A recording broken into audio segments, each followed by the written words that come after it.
Good morning everyone. Welcome to the Electrical Safety in Rental Properties webinar brought to you by the Electrical Safety Office. I'm Chris Bombolis from the Office of Industrial Relations and I'm your host for this morning's proceedings. Can I firstly acknowledge the traditional owners and custodians of the land on which we meet and elders past, present and emerging. We're celebrating Electricity Safety Week this week with a range of free events and prizes, so thanks for joining us here today. There's a range of legal responsibilities that landlords and property managers have to ensure their rental property is electrically safe, whether that's a house, unit, duplex, granny flat, shed or townhouse. And today you're going to hear all about them from our lineup of experts. Throughout today's session, there's an opportunity to ask our speakers questions. Just type them into the live Q&A box on the right of your screen, and we will get to them during the panel session at the end of proceedings. If you have any technical problems during the live stream, please make sure the sound on your computer is turned on. Try refreshing your browser, and if that doesn't work, contact us via the live Q&A chat box. To officially kickstart today's event, it's good morning to Donna Heeland, Executive Director of the Electrical Safety Office. Welcome, Donna. Thanks, Chris. Good morning, everyone. Thank you very much for joining us here today on this very important topic. Queensland's got about 500,000 rental properties at any given time. And if you think that through, that's a lot of families, that's a lot of people that landlords and real estates have duties to ensure that they're kept safe every single day. But more on that later. I want you to think about and take action on 5 things today when you walk away. Just 5 things to think about and 5 things that you can talk to your landlord, talk to your real estate, or talk to the person in charge of your property, that may be yourself, and make sure you've got these things covered. Have you got safety switches?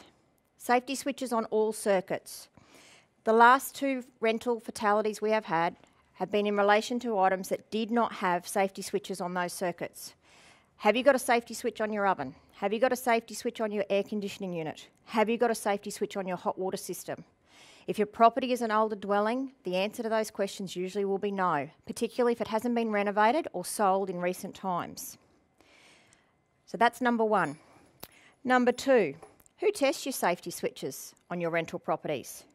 Having them on all circuits is great and something that the Electrical Safety Office is a strong advocate for, but you need to check they work. Don't assume that your landlord is checking them and don't assume that your tenant is checking them. You need to ask the question and put a system in place to make sure these are checked on a regular basis. Number 3, do you have an electrical equipment maintenance system or schedule in place? Do you have a licensed person come to your premises and make sure that you have got your electrical equipment supplied, maintained and inspected? Things like air conditioners that I've spoken about, hot water systems. If these aren't maintained and installed correctly, they can pose a deadly threat to those people that are renting your premises. Number 4, I know COVID has changed the way in which we live and work, and many of us now are buying things online. But if you're buying electrical equipment online, I urge you to have a look and do some research about where that equipment is coming from. Have a look for the RCM. I know in government we talk frequently in acronyms, but I know Michael Thompson will be speaking about the regulatory compliance mark later today. Make sure you know where that equipment's coming from. Has it been designed for Australian standards? Has it been designed to make sure that the people using it are safe? The 5th one is, what is your system in place if your tenant reports a tap tingle? That's a bit hard to say, but a shock or tingle from a tap or other a metal appliance. Please don't make a note on the property inspection report and file it away. Don't email it to the person that owns the property. And don't make a note and book an electrical contractor to come and have a look at it at their next inspection or 2, 3, 4 weeks' time. Tingles from taps can be a warning sign, and I know Aaron will speak about this, but it can cause very serious injury or death, and we have had a fatality in Queensland where that has been the case, sadly. Remember, always use the licensed electrical contractor for doing any electrical work in your premises, and make sure that your tenants or you don't DIY electrical work. My final tidbit or tip for the day is go to our website. As the regulator, we're here to enforce and comply the electrical regulations in Queensland, but we're also here to provide information and assistance like today. We have a wealth of information available to you. If you go to our website or call our 1300 number, we are always happy to help on these important topics. Thanks again for joining us today. I hope you have a great weekend. Cheers.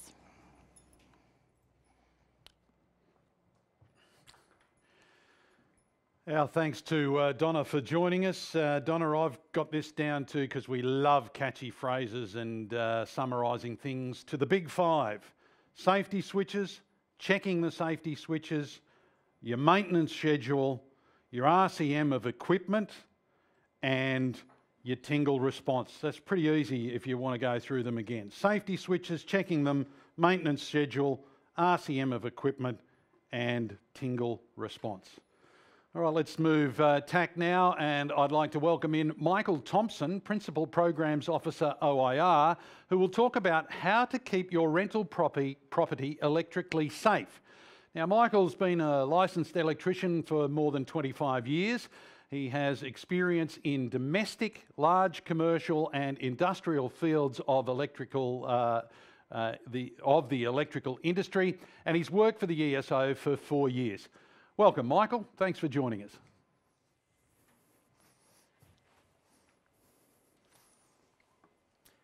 Thanks for that, Chris. Thanks for everyone today for joining us on the webinar. It's a very important topic that we feel needs to be talked about more. So thanks for joining us and coming on board today. So first slide, so safety switches. So something that we are very passionate about at the ESO. Safety switches are there to protect you from electric shock, people, not equipment. So what are safety switches? So basically they have a test button on them. They cut the power off in a very short or minimal amount of time to make sure that you don't receive a humongous shock and go into fibrillation of the heart. So domestic rental properties must have a safety switch fitted to power points as a minimum. At the ESO, we say all circuits should be protected by a safety switch, even retrofitting. We would like it that way. It's the best way to guarantee safety across the board in your home or your rental properties. The Australian standards, the electric wiring rules, they actually state that all the new work needs to be safety switches fitted to all new circuits, but for retrofitting, it's not a requirement, but we do recommend that you do that within your homes to make sure that you protect not only your family in your own homes, but also your tenants as well. The last thing you want to hear is get a phone call and say that a tenant's received a shock at your home, and hopefully not the worst outcome from that as well. So there's several different types of safety switches. They all vary in shapes, looks and design. As you'll see on the screen there's a few different types. So you've got a single pole, which is the one on the far left, the dual poles, so that's just how much space they take up. And they also have different sort of looking buttons in different locations. So you see a couple of orange ones there and half circles, and one in a square, and the white one and the blue one on the top right. So that top right image sort of shows that the difference between the circuit breakers and the safety switch. So see how circuit breakers, they don't have that actual test button. So that's important to look for to see if you do have safety switches. A circuit breaker only protects equipment, it does not protect people. So it will stop equipment from catching fire to a degree, or circuits within your home, but it will not stop someone receiving an electric shock or possibly being electrocuted.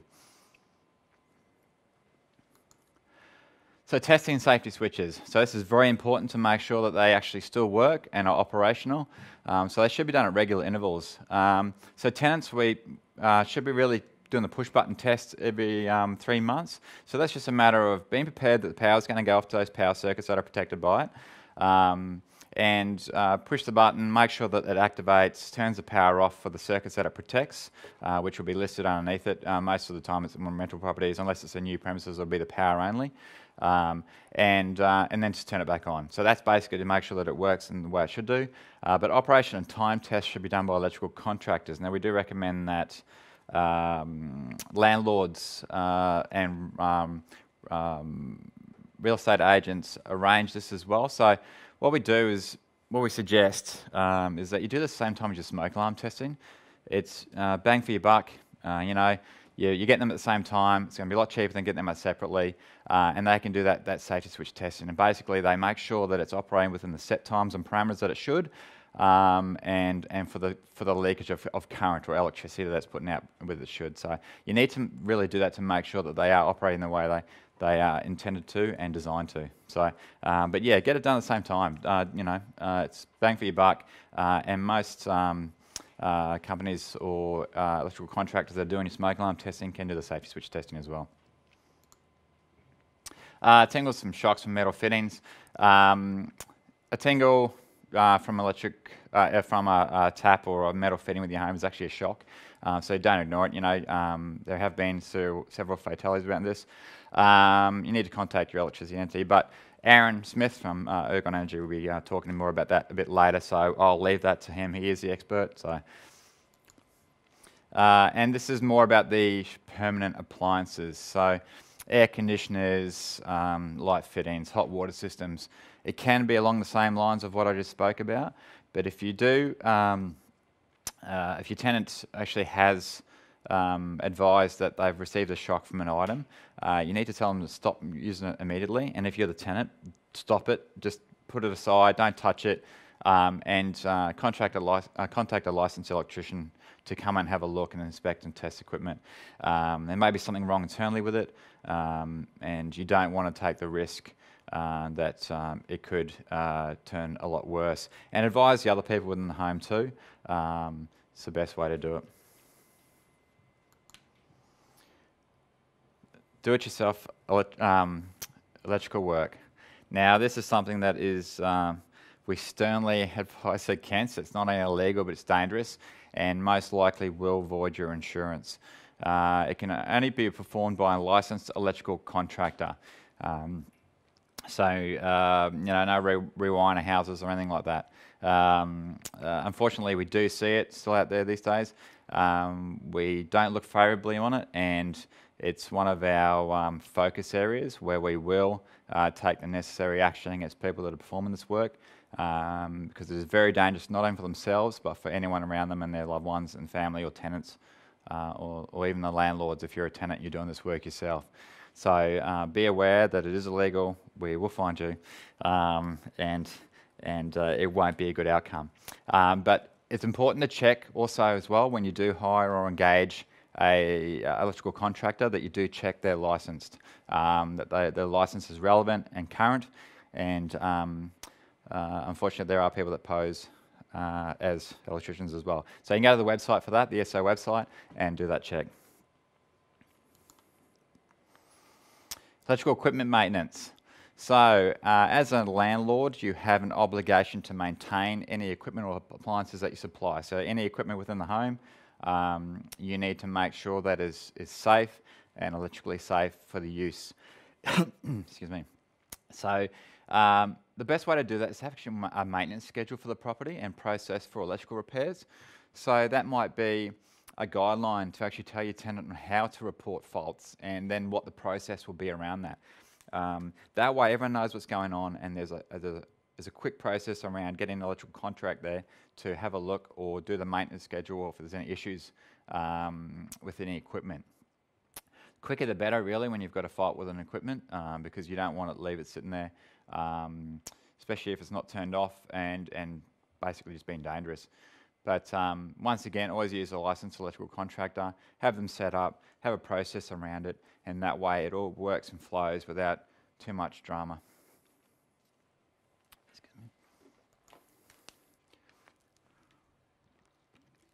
So portable electrical equipment.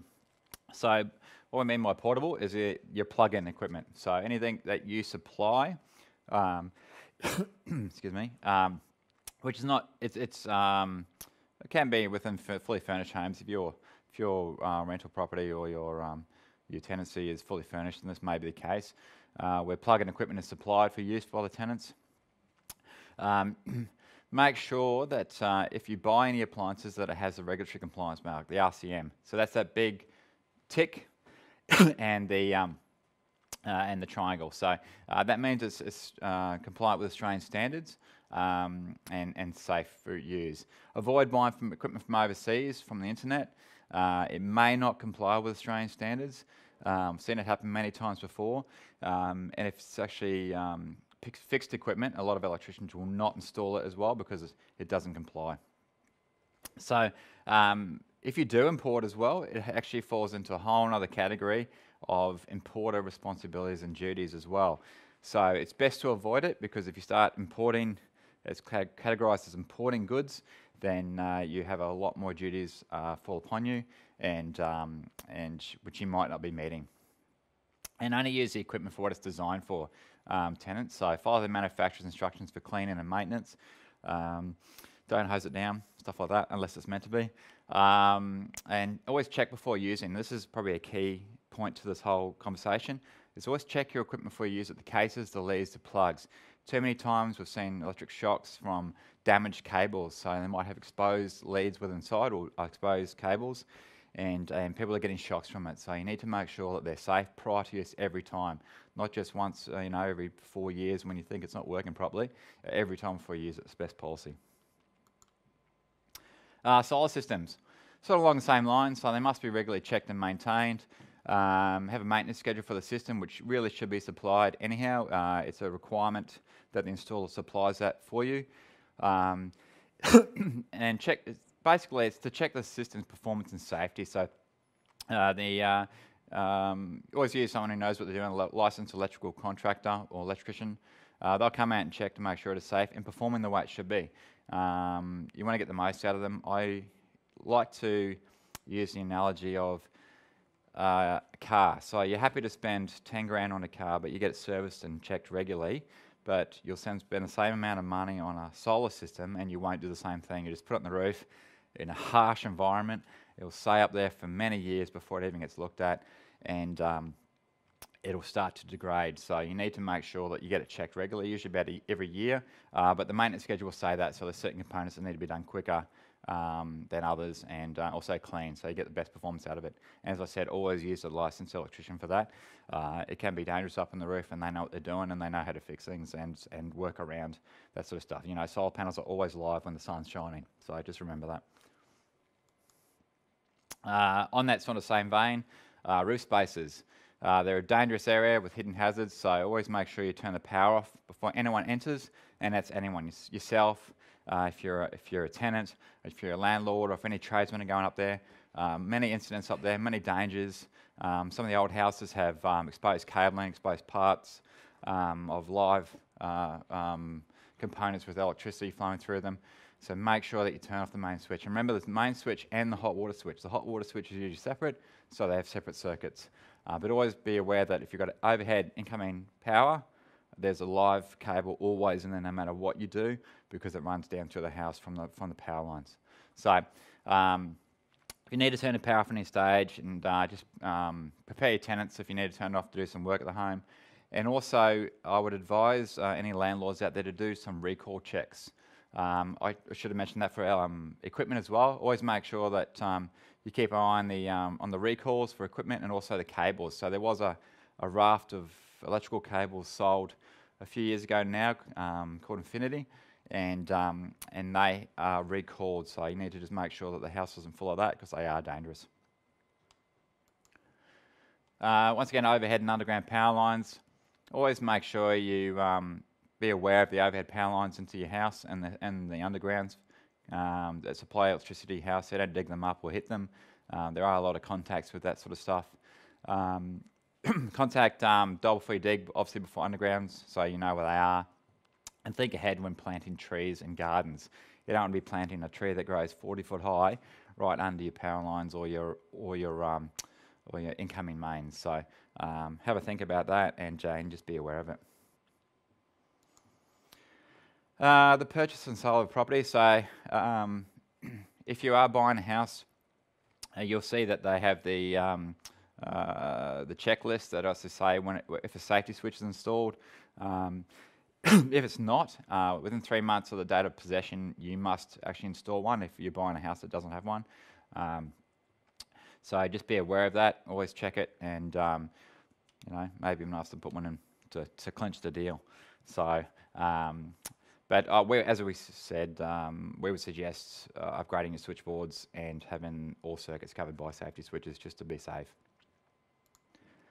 And reporting issues to ESO. So we are very interested in unsafe and dangerous wiring or equipment. So if you see anything like that, please contact us.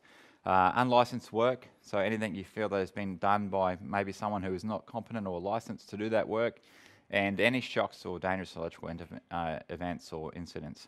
We're definitely interested in all that sort of stuff. And it's not, with the shocks and dangerous incidents, it's not about us finding a culprit, but it's about us investigating and seeing what the cause was to make sure it doesn't happen again, because that's our main concern. Our main mandate is to make sure the community and industry is safe from electricity. So, it was a quick roll through, but any more information that you may need, please visit the website or call that number. And we're also on Facebook as well. We do a lot of stuff on Facebook, so please click on it, join, follow, like, and we'll go from there. Thank you very much.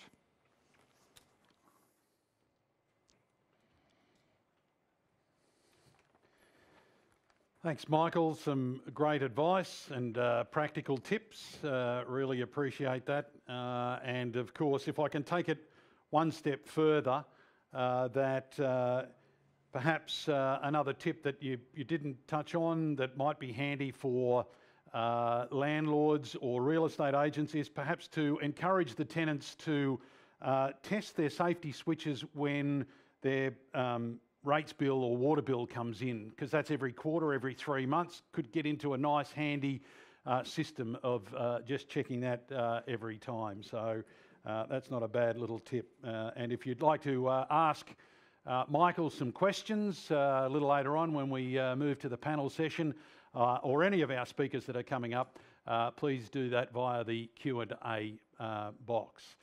It's now time to move to Assistant Workplace Health and Safety Prosecutor David Gore, who's going to run through the electrical safety legal responsibilities for rental properties. David is a barrister with 10 years' experience in government practice and a specialist in criminal and regulatory prosecutions with extensive trial advocacy experience. Welcome, David.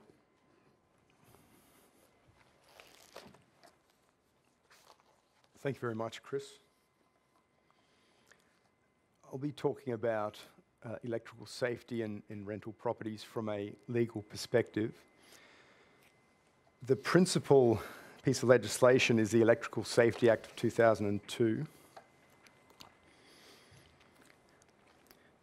This imposes legal duties in respect of electrical safety on both landlords and tenants and others at rental properties. The legal duties of persons conducting businesses or undertaking, often referred to as PCBUs, and corporate officers of PCBUs is beyond the scope of my presentation. The first takeaway from my presentation today is that the persons in control of electrical equipment at rental properties is the landlord. The Act says so. One might not unreasonably think that the person best placed to monitor, enforce the safety of electrical equipment might be the occupier of the premises, namely the tenant. That's certainly the position that the Parliament took in respect of commercial, non-residential rental properties. But it's not the case in respect of residential tenancies. The duties remain on the landlord, and they cannot be contracted out of. In the case of a commercial lease, the owner of the premises is not the person in control of the equipment. The occupier is, and that person can contract with another person, whether it's an agency or an electrical contractor, to be responsible for the electrical safety of the equipment at the premises, but that can't be done in the case of residential tenancies. I'll talk later about a particular aspect of tenants' duties that informs that there is some mechanism there to improve the amount of control or the level of control that a landlord will have over the equipment. But that's the first thing to note.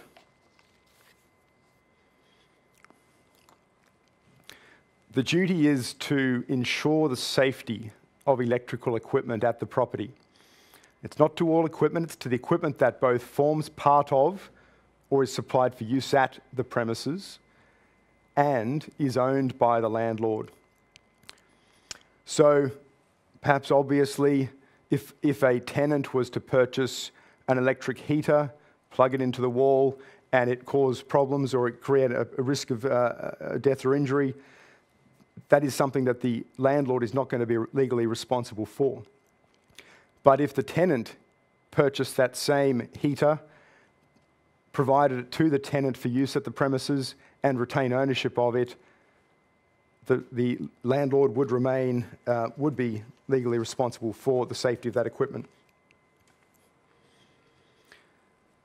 Some examples of equipment that would ordinarily be the responsibility of the landlord. I think Michael talked about some of these more fixed or permanent fixtures earlier, but they would include quite clearly light switches and fittings, power points, fixed appliances, things that would usually be fixtures upon the sale of the property, ovens, cooktops, air conditioners, pool pumps, things that would usually stay with the property upon sale.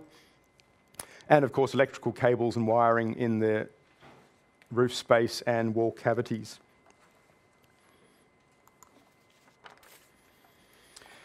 What does ensuring safety require? Well, the Act says that safety is ensured when the risk of death, injury, or property damage arising from the equipment in respect of electricity has both, if it's reasonably practicable to eliminate the risk, that it's been eliminated, or if it's not reasonably practicable to eliminate the risk, that it has been minimised so far as is reasonably practicable. Now, the Act provides a definition of what is reasonably practicable, and it talks about the duty to do all that is reasonably able to be done. It sets out some considerations that a court would look at in taking into account in a particular case whether what was done or not done was reasonably practicable. Requires a consideration of the likelihood of the risk occurring. Requires a consideration of the degree of harm that the risk might result in. This is often considered to be the magnitude of the risk, those elements combined. What is the magnitude of the risk? I hasten to say that in the case of electricity, you're almost always dealing with a potential risk of death or serious injury. Requires a consideration of what was known about the risk. In this case, what was known by the landlord, but not only what was subjectively known, but also what ought reasonably to have been known by the landlord. So that will be assessed objectively, as I said, which will require a consideration of what a reasonable landlord in the circumstances would have known or should have known. It also requires a consideration of the availability and suitability of ways of minimising or eliminating the risk. Now, in the case of electricity, it's once again almost always going to be the engagement of a licensed electrical contractor. That will usually be the only thing, besides not touching certain equipment, that a landlord could do.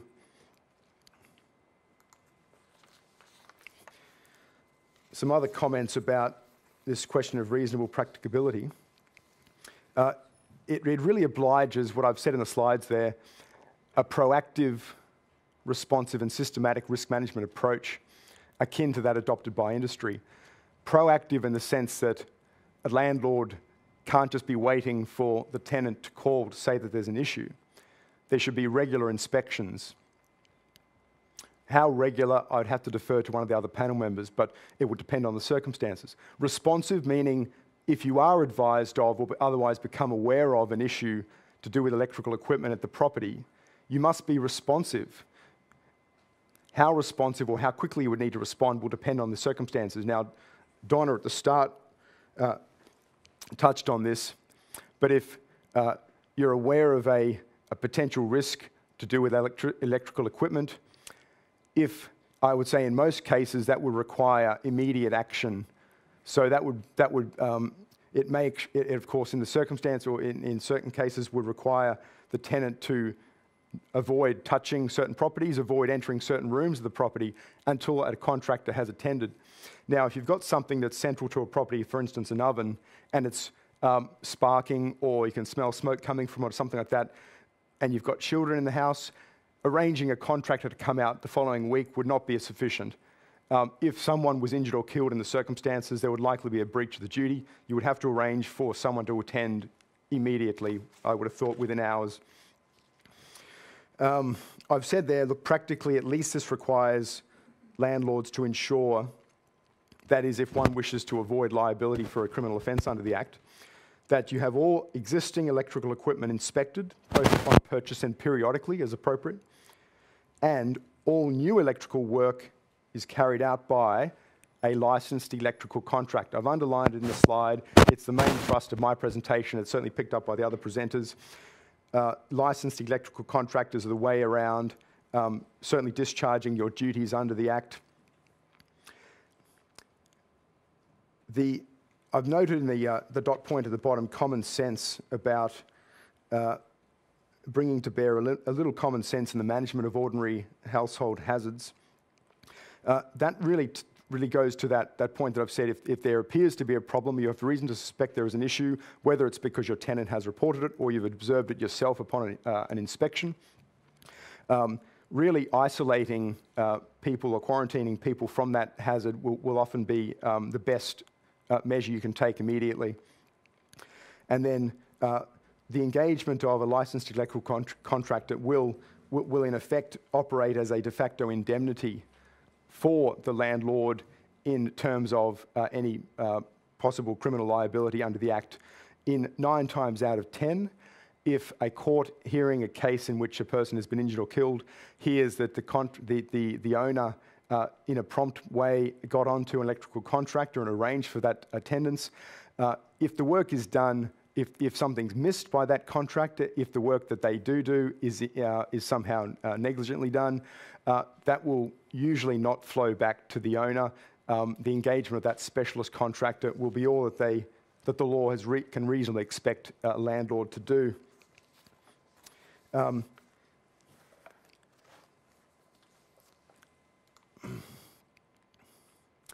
Tenants and others. So any person at rental property, and that's the point here, is that any person at a rental property, whether it's their tenants or otherwise,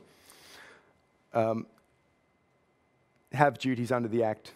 They've got the duty here, the first point, to take reasonable care for others, as well as their own safety in respect of that equipment. This will certainly include doing intentional things such as performing their own unlicensed electrical work at the property. That's certainly prohibited. Besides being a specific offence for carrying out electrical work, it's also a failure to take reasonable care for your own and others' safety. It'll certainly include things like stealing electricity, which has happened in the past, trying to divert cables from one area of the property to avoid paying for that. But then this point that I referred to earlier is there's also a duty to comply with any reasonable instruction in respect of the equipment at the property by the landlord to allow the landlord to comply with their duties. So this goes back to the point I made at the start that landlords are at a disadvantage in a sense because they're not the persons who are present at the property on a day-to-day basis, usually. Sometimes they'll go years without actually setting foot on the premises. So they're relying on tenants, and in some cases the real estate agents they might have engaged to manage the property, to report back to them what the status of electrical safety is at the premises.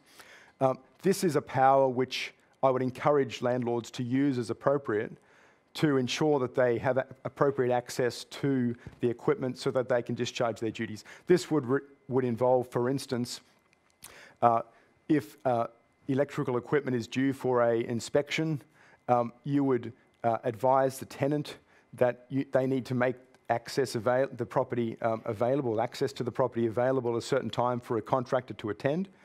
And if there's a failure to comply or to permit that access, if it got to the point that there was a deadlock, yes, the tenant may be liable for a criminal offence for failing to permit that access. But of course, in the interim, you might an interim step might be to contact the Electrical Safety Office to see what can be done to facilitate that access. Finally, it is a criminal offence to breach a duty imposed by the Act. There are substantial penalties. They're identical in terms of the maximum penalties to that provided under mainstream work health and safety laws. In the case of an individual owner or a tenant, maximum penalty of up to $150,000.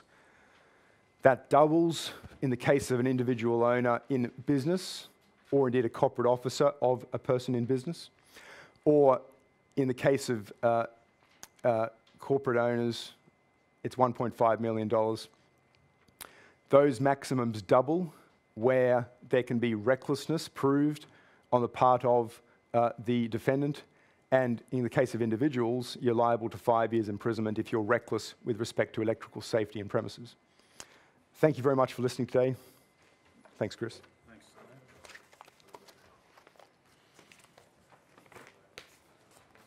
Thanks to David for helping us with legal obligations. I think I take from that landlords be warned, shortcuts, stalling, putting off, doing shortcuts, doing the wrong thing, you may find yourself sitting across the dock from David, and I don't think that'd be a pleasant thing to happen, so just be warned. Okay, if you do have questions for David, don't forget the Q&A panel. We welcome your questions, and we'll be going to a panel session with all of our presenters at the end of this session.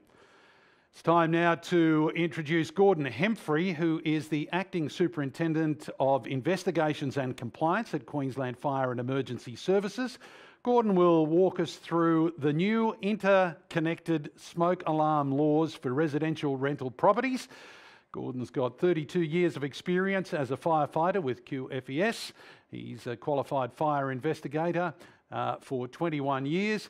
He oversees post-fire investigations and management of compliance and prosecutions of building owners and occupiers that fail to comply with building fire safety regulations. Welcome, Gordon. Thanks for joining us. We look forward to your presentation. Thanks, Chris, and welcome to everybody who's joined us this morning.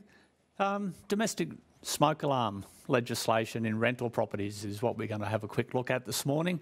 In 2016, the Queensland Government legislated that all smoke alarms within Queensland are now going to have to change over on a 10-year process into interconnected smoke alarms. The idea is that they provide better protection for the occupants of the buildings, that you'll be able to hear that smoke alarm activate quickly, efficiently, and you'll be able to get out of that property well before it becomes untenable and your life would become at risk. So what we're going to look at this morning, though, is specifically rental properties, because in that 10-year process of introduction of that legislation, rental properties do become compliant or must be compliant from January 2022. So from 2022 onwards, if you are in a rental property, if you own a rental property, that property must then start to comply with the smoke alarm legislation.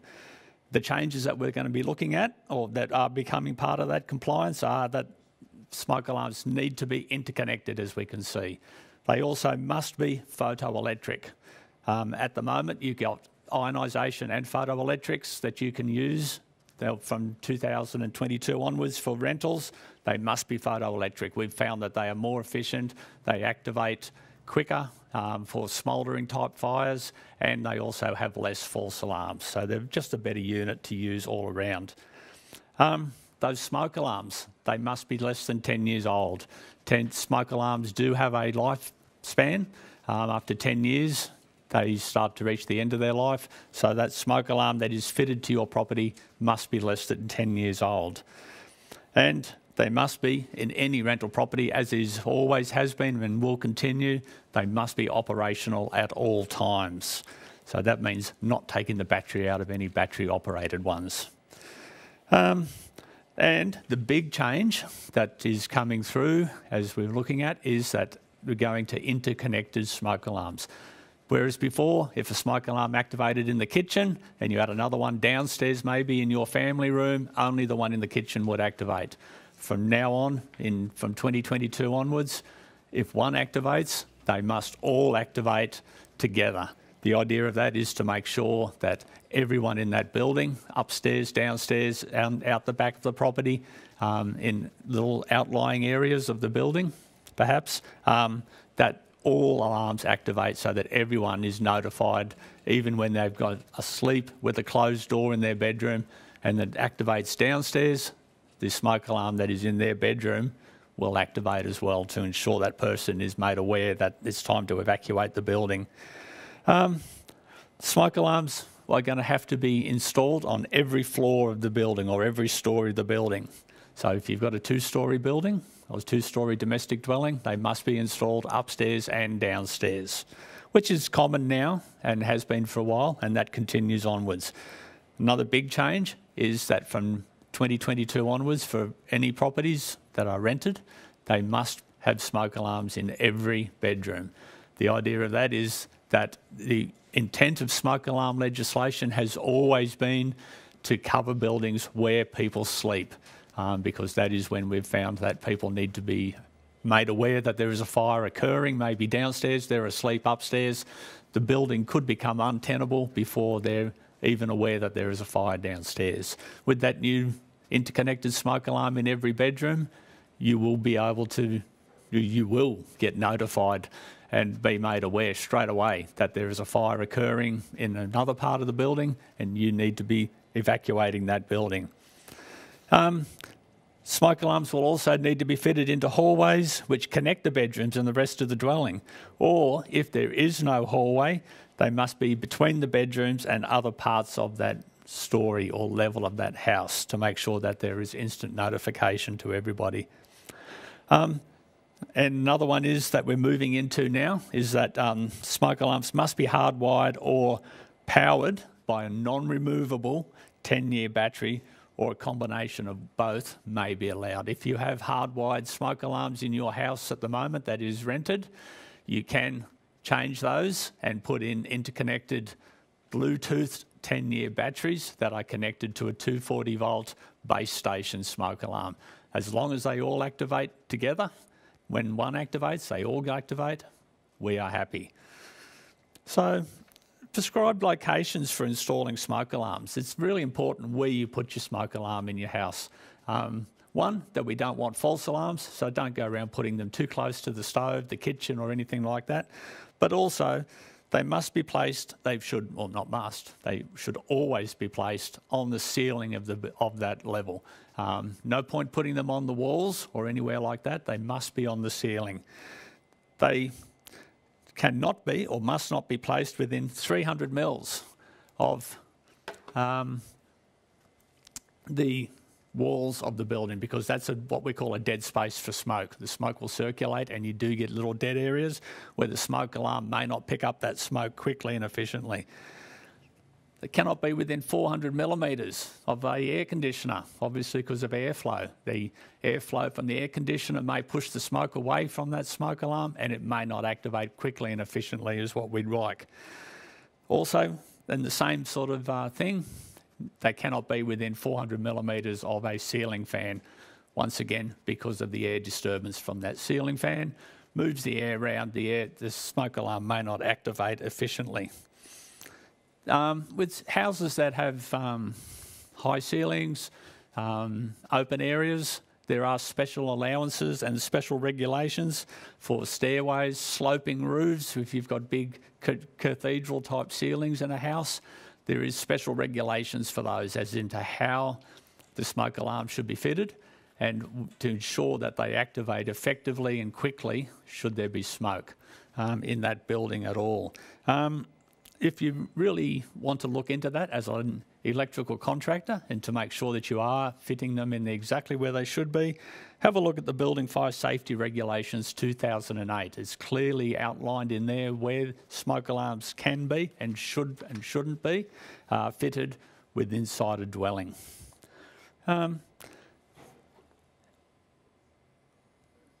As I mentioned before, there is a number of ways that you can power your smoke alarms. The preferred method is probably hardwired for us at the moment, and any new building will have hardwired smoke alarms put into it when that building is constructed. That has been in place since 2017, I believe, that these hardwired smoke alarms are the preferred option, because once they're in, they're there forever. They just need to be, maybe the head of the smoke alarm needs to be changed every 10 years to ensure that it remains reliable. The hardwired smoke alarm must be connected to the home's main supply and must have a battery backup system, that if the house main supply fails for any reason, which they do tend to do during fires, the smoke alarm will keep activating with that battery backup. These are considered more reliable in the longer term. And if the AC power fails, as we said, we'll always know that that smoke alarm is going to keep working. For rental properties, if you currently have hardwired smoke alarms fitted through the building and you're upgrading to the new interconnected systems, you must continue with hardwired. There is ways that you can intermingle, and we'll have a look at those later, where you can use hardwired and battery back and 10-year battery systems as well. 9-volt removable batteries, they are legal until January 2022, so they will need to be changed if you have 9-volt standard smoke alarms at the moment. And they also can say, if it's just a normal owner-occupied dwelling, 9-volt batteries are okay up until 2027. Replacement smoke alarms, as we've sort of mentioned before in some of the other presentations this morning, it's really important that if you're putting in new smoke alarms, that they do meet the Australian standard. AS 3786 2014 is the standard that they need to meet when you're buying them, purchasing them. Always have a look at the packaging and make sure that it does meet that Australian standard. As I alluded to before, there are ways of taking on 10-year battery systems with Bluetooth. This is a fairly new technology, but it's been found to be very reliable. You can intermingle. You can have a 240-volt based system with 10-year non-removable batteries in the bedrooms that are connected by Bluetooth to that base station that is 240 volt. That is acceptable as long as it is operational and it works. And you can also, if you have batteries right through your rental property at the moment and they need to be upgraded, they must be upgraded to the 10-year non-removable batteries with a full Bluetooth system. That is acceptable under the legislation as well. And we spoke before just a little bit in one of the previous presentations about tenants' responsibilities. Probably the one to touch on is that you must allow a smoke alarm technician into your property. If the landlord or your managing agent contacts you and says they want to bring someone in to upgrade your smoke alarms, it is your responsibility to allow that person in. In the world we live in at the moment, and I have just answered a query just yesterday to an elderly person who was concerned about COVID and COVID safe practices. Just make sure that if you are concerned about people coming into your property, that they have a COVID safe plan and that they are, if they're going to do 240 volt work on your property, installing smoke alarms, that they are a licensed contractor. Probably just to finish off, some basic fire safety. The number of house fires. QFES, every year we are attending well over 1,500. In the last year, between 2020 and 2021, 1,791 house fires QFES attended. Out of those, 4 in 10 of those fires started in the kitchen. That is by far the most common cause of fires is unattended cooking, or cooking that is left unattended, and electrical appliances that fail in the kitchen. And I must say, as an investigator, it's quite interesting. I always hear this, it's an electrical failure. Probably 9 times out of 10 when we do our investigation, it's not the electrical appliance that fails, it's operator error. They're using that appliance in a manner that it was never designed for. Overloading power boards, those sorts of things are very common issues and do create house fires. And as we look down there, 2 in 3 houses do not have smoke alarms currently in their bedrooms. So this is why we brought this legislation in, is to make sure that if you're asleep or you're a child, very common these days for people to use noise cancelling headphones and to be using them in their bedroom, listening to the TV, listening to whatever they like on their computer. If a smoke alarm activates downstairs when you've got your headphones on, there's every chance you won't hear it. That is why we would like to see, or we want to see, smoke alarms in every bedroom. So, yes, 17% of households have not tested or maintained their smoke alarms. It's an important point.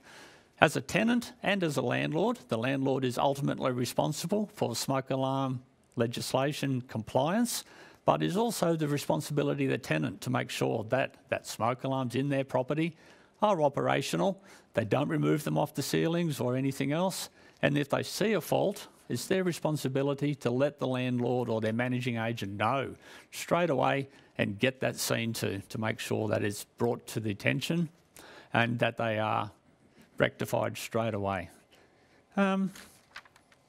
If you have any more or would like any more information on smoke alarms and the new legislation, as it is quite a big change that we're going through over the next few years through till 2027, but especially for rental properties in January 2022, go to the QFES website, qfes.qld.gov.au.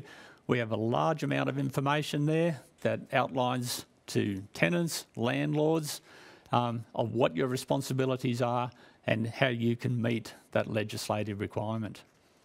Thank you very much.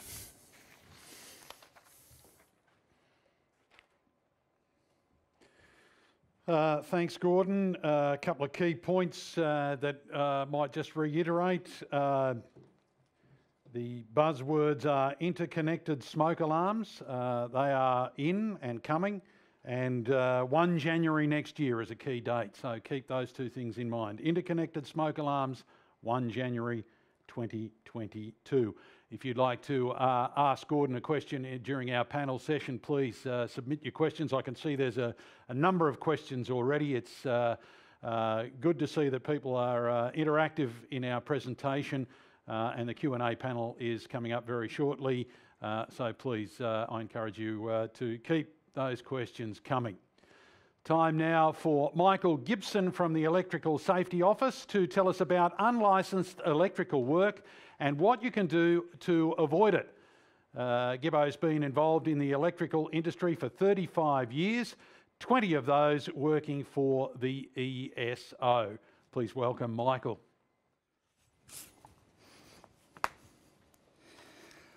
Thank you, Chris, and good morning, everybody. We want to use this opportunity just to reinforce the message about unlicensed work and those risks. So I'll have a couple of quick points in regard to that work.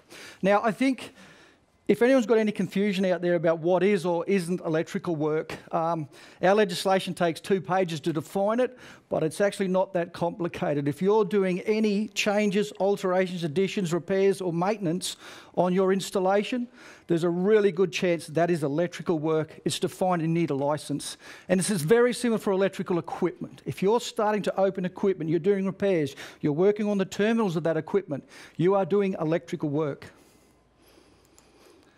One of the core areas is our licence regime that we look after in the Electrical Safety Office. And I think Don has spoken previously about the number of contractor licences we have. We've got about 14,000 contractor licences, about 58,000 workers licences, and a myriad of about 24 restricted licence holders that are out there associated with trade. So we just want to cover off some of those licence requirements. The main one you'll see and you'll have to use is a gold contractor licence. That licence allows the holder to perform all types of electrical work. So whether it's installation work, maintenance on repairs, all of that type of thing. We've used a couple of examples there. So if I'm getting power points changed, I'm getting new points added, new circuits, lighting circuits changed, that is electrical contractor gold licence work. There is no issues there. The second licence you may come across is what we call a restricted contractor licence. It's a silver licence. This would be held by a person mostly doing equipment repairs. Now, it's really important to note that the licence has a description of the equipment, or it defines the equipment that licence holder can work on. That's really important. So if somebody shows you a silver licence, the work that they can perform, the equipment they can work on is clearly detailed on the front of that licence. So look for that work. That licence does not allow the person to do installation work. That licence does not allow a person to work on other equipment that's not defined on the licence. The third licence you may see is a licence that's affiliated with a trade. So we have plumbers, air conditioning workers, all those other auxiliary trades. And some of them will have a restricted licence. Now, that restricted licence will be restricted to the work they're doing. And often for a plumber, it'll be the disconnect and reconnect of a hot water system. And that's similar to an aircon type installation. A restricted licence holder cannot perform electrical installation work. They can't alter an electrical installation. They can do work affiliated to the work of their main trade, like we said, a plumber and aircon. Now we're looking at the risks of unlicensed electrical work, and I really want to highlight some of the things we've found in the work we do. Obviously, the first risk is the risk of you, the person doing the unlicensed work, getting electric shock. Let's make no mistakes, you are not competent, you are not trained, you don't have the ability to do the installation work in a way that's electrically safe, that is tested to assure it's electrically safe, and is actually compliant to a myriad of standards that it would be required to be compliant to. So you receiving a shock, you doing uncompliant or unsafe work is critical because somebody in that house, a homeowner or a child, could receive a shock. And the third one is the risk of that installation you've done causing a fire, whether through a poor connection, overloaded circuit, whatever. That is a huge risk that Gordon has previously spoke about. And on top of that, it's illegal. Right in the last 12 months, the ESO has issued about $100,000 in fines for unlicensed work. We've got a whole pile of a bit of a triangle of enforcement that we can take to address unlicensed work. Now, whether it's on-the-spot fines or if the person is conducting a business that includes that unlicensed work, we will prosecute them in a court of law. So it's illegal. And it's illegal, and we want to stop it. The only other point we're looking at is we're getting a couple of examples where people are what we'd say they're providing false or misleading information. So whether the licence is a little bit funny or they're actually giving somebody else's number. So there's a little bit of that. We're aware of it, and we're going to follow it up. That's why, and I think on Michael's PowerPoint as well, we really want people to double check. If I'm running a business and I'm using contractors, it's a little bit of due diligence. Go to our website and check that their licence is valid, and the people on it are the people that are representing on that licence. So that's critical. And once again, we'll just reinforce, if you're aware or you suspect your tenant or your property manager, your business owner, is doing unlicensed electrical work, that is reportable. It is a requirement to report it, and we will look at all reports and notifications. So thank you. Thanks, Chris. Thanks, Jimmy. Again, the key message, I think, from Michael is do not even contemplate, yet alone use, unlicensed electrical work. It's illegal and dangerous. If you've got a question for Michael, coming up very shortly is our panel, our Q&As, and so just get in there with that. And just before we go to the panel session, let's head north to Townsville, and I'd like to call in Aaron Smith from Energy Queensland. And Aaron's going to talk about shocks and tingles from taps, metal fittings and electrical equipment. Aaron works on Energy Queensland's community safety program to engage and educate the community about electrical safety to reduce injury and damage as a result of contact with overhead and underground lines. Aaron is a director of Dial Before You Dig Queensland, a position he's held for 11 years. Welcome, Aaron. Thanks for joining us. Thank you, Chris. Hope you can hear me okay there. Okay, I'll sort of just revert to the opening statement that Donna made in relation to shocks and tingles, and that's quite an obvious statement that if you're getting shocks and tingles, it means there's something wrong. So today we're just going to go through some of the key points and more importantly, what action should be taken when that happens. So research, though, to start off with, it's a very, very widespread problem with nearly reported a week, and that leads into the sort of the fact that it's not always top of mind. People think the incidences are pretty rare because it doesn't happen to them, or they don't know anyone that actually has been impacted by that, and don't always see the consequences of an electric shock. So, like I said, nearly 50 a week, keeping in mind they're the ones that we know about. They're the ones that are actually people have made the effort to report. So, our view is it's probably significantly higher than that. Some people may not choose to report it, particularly if, as Mike said, they've done something wrong and, they've caused the shock themselves. So there's also a little bit of a disconnect with what people actually believe they should do and the correct course of action for them to take. So we'll cover that as well. And not everyone actually acts immediately. And we've got some anecdotal comments sort of around that that we will go through. And they're fairly sort of honest, and there's a belief that electrical safety is just common sense, and that sort of we see that in the house that people know it's dangerous, so everyone knows what to do, but we see that a lot in contact with overhead and underground power as well. So there's certainly complacency within the community. A couple of these anecdotes, and unfortunately we've got plenty more that we could share, and these are actually anecdotes or quotes that have come from our call centre where customers actually have called up and they've been documented. So in this first case, a customer was receiving a shock from taps in the shower. They advised the real estate, and they were told to basically wear a pair of when you're having a shower, and we see that a lot in laundries too, that people will then sort of just put a mat down or wear shoes or thongs to avoid it rather than contact us straight away. And in this case here was 6 months.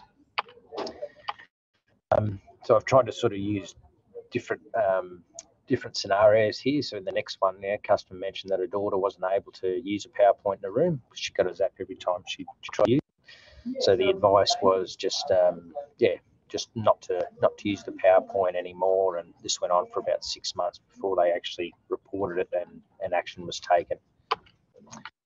In the last one, customer got a shock from a tap outside. Thought it was quite funny, so got his nephew to come and touch it, and sort of kept doing that until somebody, rightly so, advised them to give us a call straight away.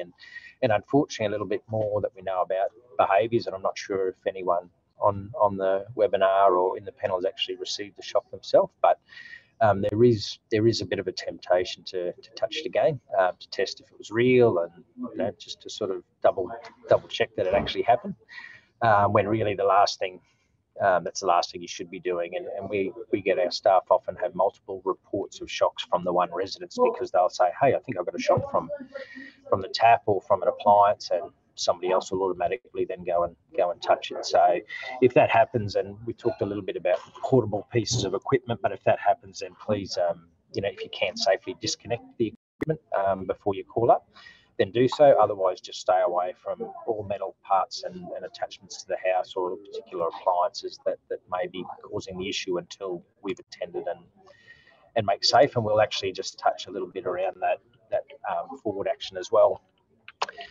So I guess it's important that we sort of focus on what is an electric shock, and my slides will catch up with me in a minute. That electric shocks happen when electric current from a live object passes through our body. So we're a very good conductor of electricity, given the amount of fluid that's in our body, and the shock can sort of be quite painful, particularly if it's quite a high voltage. Quite high current, or it can just be sort of like a bit of a zap, and the severity of that shock is impacted by if it's from hand to hand and it actually runs through your chest area, through your heart, as opposed to a quicker path maybe down and out your feet. So we're from perspective of a tingle. It's sort of like on a lower level, but it does actually feel like pins and needles when your body makes contact. So you actually sort of feel like a pins and needles type sensation up your hand if it's your hand that touched it. And static electricity, we've all felt static. It's quite a short, sharp spot, particularly in the time of year that we're in or we've just been in. So, and look, if you're not sure, then please make sure you contact us straight away and get it checked out. So, and look, some of the obvious ones, if you've got cracked power points, light switches, appliances, particularly with power points and light switches, particularly if you've got wet hands, because it's a much easier path for it to get through the switch if it's in the kitchen. And that's things like, where you've washed your hands, you've done the washing, and now you're going to turn the incinerator on. It's quite common.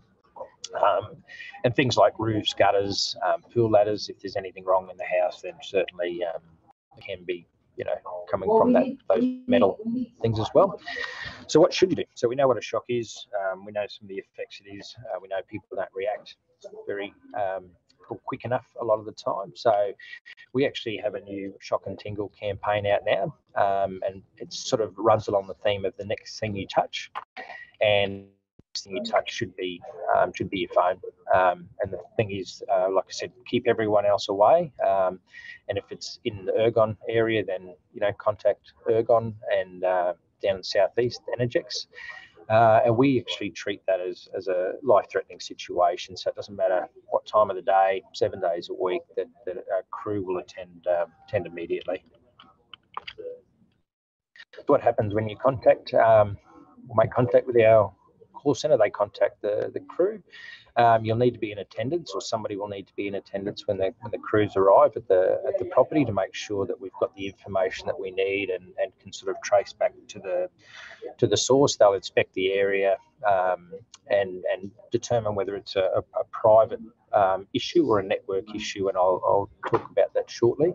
What I do want to iterate away from the electrical aspect is that we have multiple dog attacks with our meter readers and our staff every week.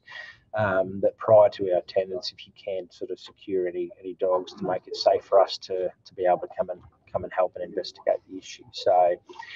So an electricity network issue means, maybe an issue in the street with our earthing system or our attachment. Now, if that's the case and we determine that we will do that, then we'll carry out the repair straight away. And obviously there won't be any cost to the customer or the tenant, the owner. And if it's a property issue, so if it's something to do with the wiring inside the property or an appliance or basically any sort of wiring in the property, then we sort of recommend contacting, well, not recommend, we will actually advise to contact an electrical contractor immediately to come and rectify the issue. And if it's not safe and something that we can be sort of rectified straight away, we won't leave that property until we potentially have disconnected the source or we've disconnected the power and issued you with a form to go and get those repairs. So that's the course of action to take. And here's just a little bit of a quick look at our Instagram. So this is Ergon, but there's one for Energex as well. So we just split the campaigns because of our network ownership. And please, if you get a couple of minutes, then can you jump on and go and have a look at if you haven't seen it on the TV, jump on and have a look at the YouTube videos of the ads, and please share the content, and particularly not the content, the actual core message that we've just talked through. So thank you, Bomber. I know that was pretty quick, but also very conscious of the fact that we're a bit light on time as well, mate. So thank you from a beautiful day in North Queensland. Thanks very much, Aaron. You stay online.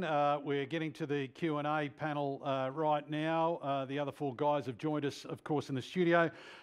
Lots of questions. We'll attempt to answer as many as we can during the webinar now, and we will try to get back and respond to as many as we can after this as well that we can. So let's go to question one. This one's for you, Gibbo. And I know we're running over time. I do apologise, but we want to get to as many of these as we can in the next few minutes and just stretch out our time a little bit. From Sarah, Gibbo, is it a legal requirement for landlords to test and tag electrical equipment supplied to the rental property? Thanks, Chris. Now, there's probably two steps to that question. Let's just keep it to domestic residential properties. There is no requirement from the landlords to have a test and take process in place. What we want to focus on is they've got a process. If they have fixed equipment in that residence, that is maintained. So there's a process to report any damage, that type of thing. And obviously the safety switch is in place and it's tested and maintained. So they'll be our requirements there. Okay. Question 2 for Gordon. This is from Shane. In old Queenslander type houses, the laundries are normally downstairs, you know, the old laundry downstairs, but no other rooms, just open space. Do these require a smoke alarm? With, you know, a lot of them have just the wood panels around the house. Thanks, Chris. Good question. This does get raised a bit in Queensland, especially with those style of houses. No, they don't.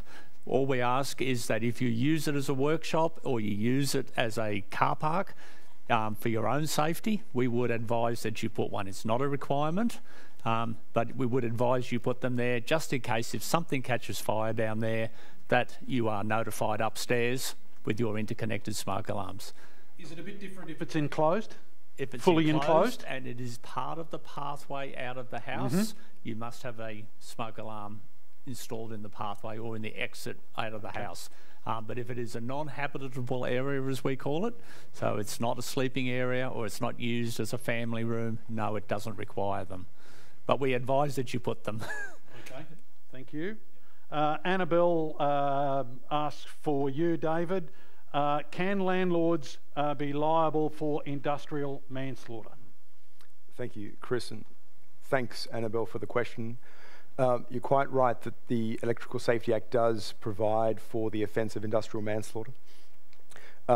Whether or not an owner of a residential rental property could be liable for that offence will depend on whether the property is owned as part of a business or undertaking, which in most instances, if you're talking mum and dad investor owning a few investment properties, the mere fact that they own a property that generates an income will not ordinarily be sufficient for them to be considered to be carrying on a business.